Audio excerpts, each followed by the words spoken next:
जय किसान। आपने समस्ते जानते बर्तमान जो ओडिशा रे जो सरगरम चलती राजनीति को लेकिन बीजेडी बीजेपी मेंट को लेकिन विभिन्न कथा को लेकिन बर्तमान पूरा आगु इलेक्शन तेणु समस्ते बर्तमान पूरा तत्पर हो जाती न्यूज रे आप 24 घंटा देखुवे बर्तमान केतले मेंट हो गलानी तो न्यूज वाला केतले सीट बांटी सारे केतले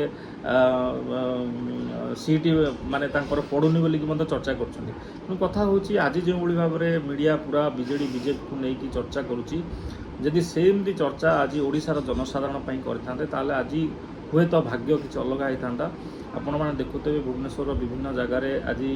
विभिन्न संगठन हो विभिन्न संस्था हो से निजर अधिकार पाई आसुँच आंदोलन कर निज निजर जहाँ दाबी अच्छी सरकार पाखे उपस्थापन कर राज्य सरकार आज जेहेतु इलेक्शन आसूँ भयर सबकि से दाबी मानि नौ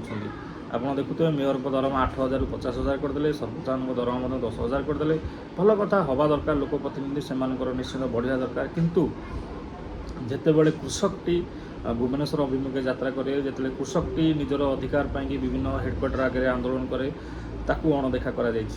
आज 80 वर्ष देश स्वाधीन होगा जाऊा बेले आज ओडिशा रे चाषी को ओडिशा राज्य सरकार मौलिक आवश्यकता जगह विफल होती ना जमी की जल देती ना शीतल भंडार व्यवस्था होती ना तापाई कि मंडी व्यवस्था सुदृढ़ होती बा से एमएसपी ग्यारंटी आईन करने राज्य सरकार कौन केंद्र सरकार उपर तत्पर दे पार आज जो सरकार एमएसपी ग्यारंटी आईन कथा कहूला सी विफल है कला ना आज से सरकार सहित मेंट कर तेणु मेंट हम न हम से कथा ना कि कौट ना कौटी प्रत्येक बिल की राज्य सरकार समर्थन दे आसी तेणु भितर समर्थन करते बाहर छाड़ू आम से कथा कहवा ना किंतु आज प्रश्न उठूँ आज जो समस्त कथा राज्य सरकार शुणुची आज चाषीर कथा कहीं शुणुना जो 65% लोकंर भाग्य निर्धारण कर कृषि और कृषक आज दादन साजुची ए कथा समस्ते जानते ए कथा को आम समस्ते आंदोलन माध्यम हो विभिन्न समय लोक प्रतिनिधि को आम जाकि जनवा हो विभिन्न कार्यकला सरकारी कार्यालय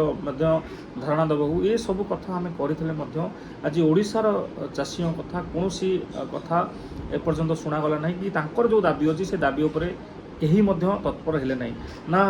आमर जो प्रमुख सब दाबी था जे चाषी जहाँ अमल कर उचित मूल्य मिलू और 100% किणवार ग्यारंटी हो आप देखुए मुझे कंधमाल कथा कहबी किसी दिन पूर्व कंधमाल जाइली कंधमाल प्रचुर हलदी हुए आपड़ जानते हलदी 40 टंका 45 टंकार गोटे चाषीटे बिकुची जार बजार मूल्य 200 ରୁ 250 टंका तेणु चाषी से सफर होची जोटा कि प्योर ऑर्गेनिक हलदी कंधमालर चाषी मैंने कर आप नवरंगपुर जी नवरंगपुर मका प्रचुर परिमाण हुए मकार एमएसपी रेट हूँ 1950 टका कि आम नवरंगपुर चाषी मैंने 950 टंकार मका बिकुंट सेहीपरि अनुरूप देखा ओडिशा रे प्राय 70-80 भाग लोक धान चाष करती धानर 2240 टंका हूँ एमएसपी ओडिशार चाषी मैंने 1213 टंकार धान बिकती तापर भी आम सरकार तेंडुआ पिंडुची आम हूँ नंबर 1 कृषि क्षेत्र में आपड़ जो जाए देखिपारे आप देखिए स्वयं सहायक गोष्ठी को सेमाने विभिन्न समय लोन दौरान विभिन्न कथा दौरान परवर्ती अवस्था से लोन जो महिला मान नौ से चाषी मान ऋण दौन 10% और चाषी आज आत्महत्यार मूल कारण यही व्यवस्था तेणु कौट ना कौटी जदि आम देखा आम क्या विरोध करूँ आम देखा आमर अधिकार को ए राज्य सरकार कौट ना कौटी नजरअंदाज कर केबे भी आम कथा को ग्रहण करनी जहाँ फल आज ओडिशार चाषी मानकर आय 5,000 टंकार तलुक होती 2024 मसीह जदि जड़े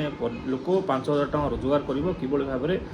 निजर परिवार पोषिब किभली भाव में निजर अधिकार आंदोलन कर तेणु ये गोटे प्रश्न आज ओडिशार चाषी कहीं आसीपार तार मूल कारण हूँ से अर्थनैतिक मेरुदंड सरकार भांगी द्वितीय कथा ओडिशार चाषी नेतृत्व माने जो मैंने आगुरी थे से बर्तमान सक्रिय हो राजनीति प्रवेश कर